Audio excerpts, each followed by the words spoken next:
En este vídeo vamos a hablar de las 3 técnicas de gestión de entrada-salida por DMA que hay en la teoría.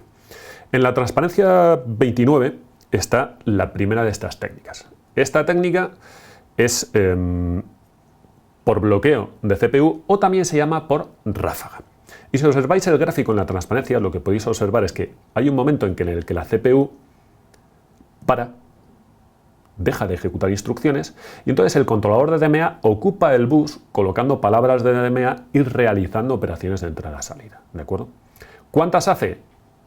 Eso dependerá del controlador, del computador y de toda la situación en sí. Lo que no sabemos, por tanto, es cuánto se invierte, cuántas palabras se ponen ahí, cuántas operaciones se hacen, cuánto tiempo se tarda, pero lo que sí que sabemos es que el DMA coloca un chorro de palabras, una ráfaga de palabras, y durante ese tiempo tiene el bus para él solo. Por lo tanto, no hay ninguna interrupción de ninguna parada de ningún tipo. La CPU está completamente parada. Terminada esa ráfaga del DMA, podéis observar que la CPU vuelve a colocar instrucciones. ¿De acuerdo?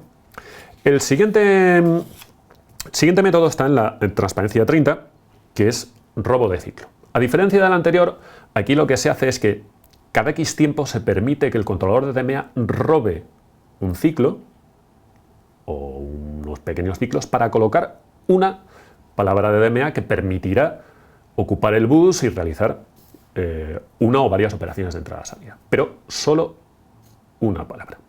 Claro, ¿cada cuánto se produce este robo? No lo sabemos.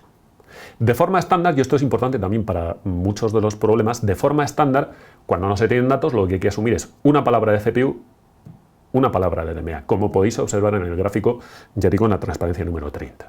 Una palabra de CPU, una palabra de DMA, una palabra de CPU, una palabra de DMA. ¿Qué se consigue con esto? Bueno, pues que en lugar de observar como que la CPU va funcionando a parones, avanza y de repente se para y está mucho tiempo parada, se introducen paradas mucho más pequeñas de tamaño de un ciclo de manera constante. Y de esta manera se obtiene un funcionamiento más, por expresarlo de alguna manera, aunque sea poco científico, como más suave, ¿de acuerdo? Es decir, un funcionamiento más continuo.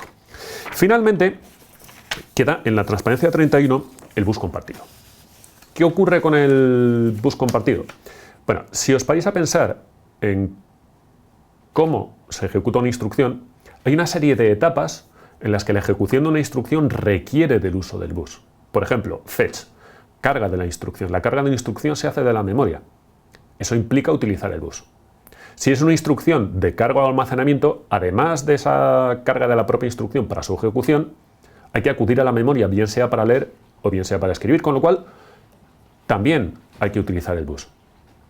Entonces, tenemos instrucciones que ocupan el bus para datos, instrucciones que no ocupan el bus para datos. ¿Qué sabemos, por lo tanto? Todas las instrucciones ocupan el bus al principio. Y algunas instrucciones, unas sí y otras no, ocupan el bus, digamos, en la parte final de la ejecución de una instrucción. Si os fijáis en el gráfico, en la transparencia 31, os vais a encontrar que a la vez que la CPU ejecuta instrucciones y sin parar, justo en las zonas de la ejecución de la instrucción, donde seguro que no se accede al bus, etapas de decodificación, etapas de ejecución, se puede utilizar el bus y se puede ceder el uso del bus al controlador de DMA. Y eso es lo que refleja esta transparencia. En este caso no habría parada de la CPU de ningún tipo en ningún momento y no habría ningún conflicto ni ninguna impedimenta para que las dos, en ese momento, controlador de DMA y CPU, estén trabajando a la vez. Y con esto tenemos el tema de entrada-salida.